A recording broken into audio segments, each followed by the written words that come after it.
News Nation will be hosting a town hall with Democratic presidential candidate Robert F. Kennedy Jr. tonight. News Nation's Elizabeth Vargas says that she hopes viewers will get a sense of who RFK Jr. truly is, and that, quote, this is everybody's chance to really sort of get unedited and live, hear him speak, and listen to how he thinks. The event will be held in Chicago and is expected to have an audience of Democratic and Democratic-leaning candidates, The Hill reports. However, not everyone in cable news is as open to hearing from Kennedy. Here's CNN's Jay Tapper. Do you think on the Democratic side you would do a town hall with someone like Robert F. Kennedy Jr.? I would not. Okay. Why? Because he spreads dangerous misinformation about childhood vaccines. I had a personal experience with him in 2005 when he became, well, professional experience personally with him. In 2005 was when he began in earnest his anti-childhood vaccine campaign. He wrote a story for Salon.com that was jointly published with Rolling Stone, both of which have since rescinded it, right? Retracted the articles, and Rolling Stone just completely disappeared it. It was like it never happened. Salon has a page where they acknowledge what happened and et cetera, but Rolling Stone, it's just like, you know, it's like Hoffa. I don't know what, you know, just gone. Anyway, I just dealt with him, and he was so dishonest in that experience, and since then, he lies about the experience frequently, as an example of how the media is co-opted by Big Pharma. People like Jake Tapper are like, no, I would not host anything with RFK Jr. on there because, again, he is spreading dangerous misinformation, and we're not going to give him credibility. But again, you're not giving him credibility by hosting something with him on there. Again, you're giving him credibility because you won't. People like Dr. David Horseface or Horsewitz or Horowitz or whatever his last name is. Again, Joe Rogan offered to pay him, $100,000 to get up there and debate him on his podcast, but he won't. Why? Because again, he knows he would lose. He is scared to. And I understand that RFK Jr. is a lawyer and he does have debate skills. I do understand that. But the fact of the matter is, man, if you have truth on your side and you're a doctor and you understand what you're presenting, then what are you afraid of? What are you afraid of?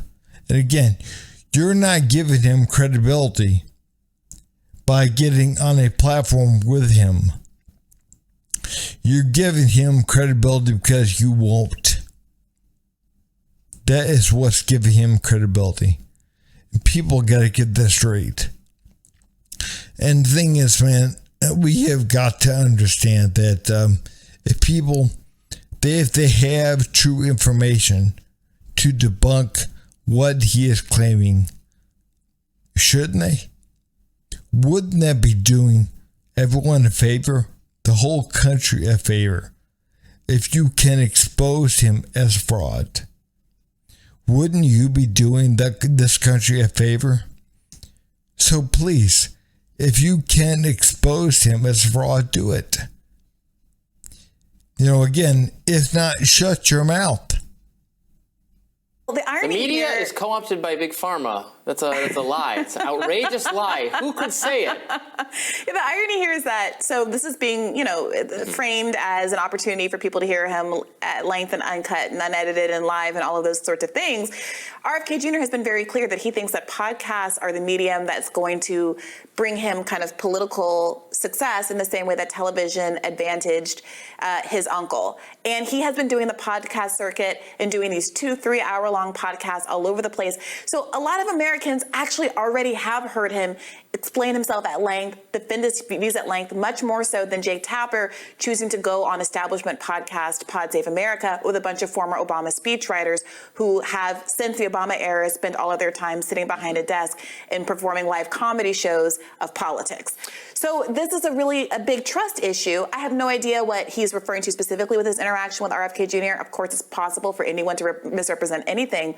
But what the viewers are seeing, and this is a warning to anyone who has a substantive disagreement with RFK Jr. What viewers are seeing is him being willing to sit down and talk at length about what he believes, cite specific studies, etc. And on the other side, you would see people making summary claims like he's an anti-vaxxer, he has a campaign against childhood vaccines. Dangerous misinformation. If you listen to RFK Jr., he will say, I am vaccinated, my children are vaccinated, I don't have a program against childhood vaccines. I have these discrete concerns that I have because of women coming to me with their concerns and because of my experiences as an environmental lawyer who has real evidence of the harm that certain toxins have in our environment and potentially have in vaccines. Now, what Jake Tapper could say is there's no evidence that conclusively or really even speculatively leaks childhood vaccines to autism. That is a true statement that science backs up. But RFK Jr. very rarely, if ever, in my experience, having listened to a large number of these interviews, avers to the contrary. What he says is,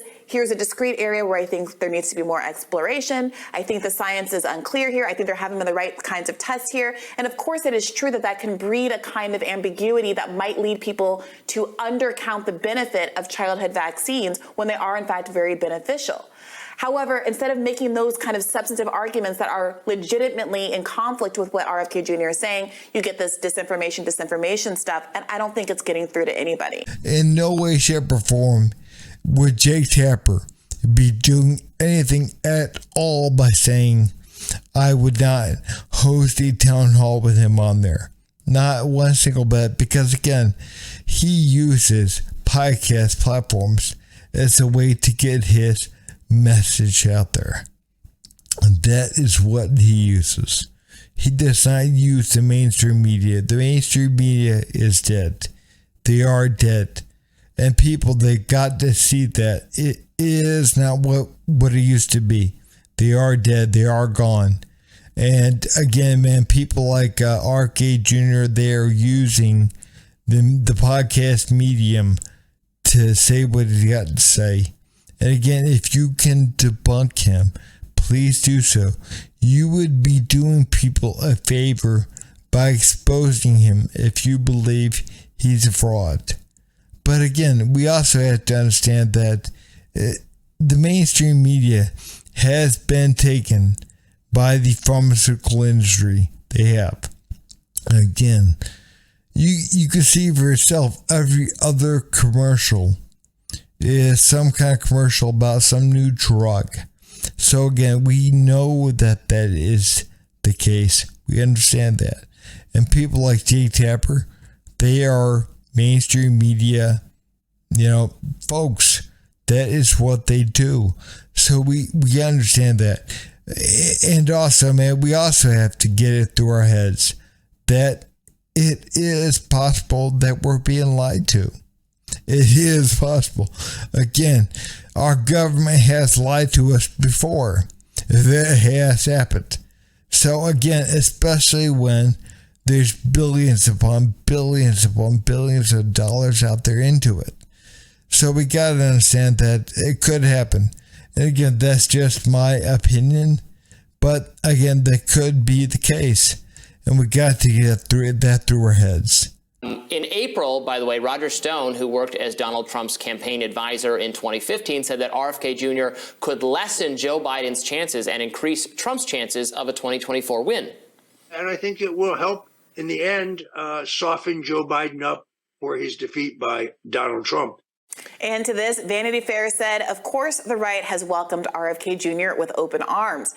The Atlantic has classified RFK Jr. as the first MAGA Democrat and said that he is, quote, feeding Americans' appetite for conspiracies. The first MAGA Democrat. I think that's a clever headline, but just, credit where it's due. What does MAGA even mean anymore, Robbie? Yeah. No, I mean, he comes from issues like his gateway to all of this was classic left stuff on energy and environment. It's why even though I appreciate a lot of the things he said on COVID and foreign policy, I'm still wary of him, but I'm happy to hear more from him, is because this is all grounded in a very left of center progressive worldview, and somehow, but because the mainstream forces have so convinced themselves that like the establishment, the scientific community, sort of almost the corporate community as well? Is their constituency? Is the people they rely on for guidance and advice? And he's threatening to that. Yeah, RFK Jr. could present an issue to Joe Biden. I think he already is. I think he's already causing an issue for Joe Biden, number one. And number two, man, we had to be honest, man, if it ever came down between Trump and RFK Jr., I believe he could pose an issue to Donald Trump as well.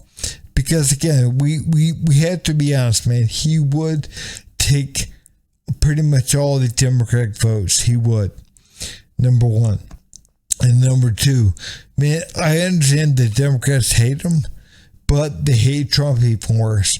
So I believe that, again, RFK Jr. would take almost all the Democratic votes, number one.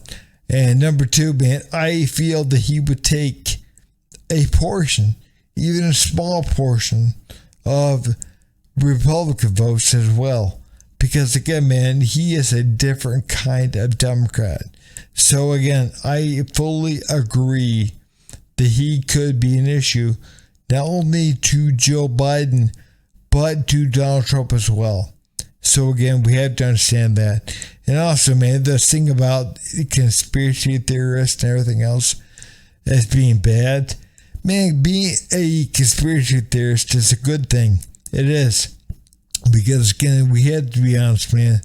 People that are conspiracy theorists, they are people that don't accept the mainstream narrative. They don't accept everything that they're told. So again, we have to understand that's not a bad thing. So to label RFK as such, it's not a bad thing.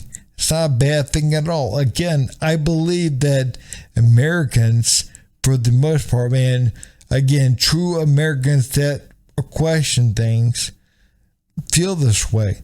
They feel like, man, there is stuff going on that we don't know about. So again, people like RFK Jr. and people like Donald Trump, they look good to Americans.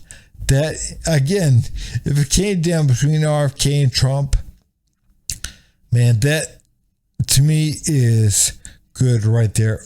Because again, we have won either way. We have won either way. But hey guys, if you would, please like, subscribe, and leave a comment down below. Thanks.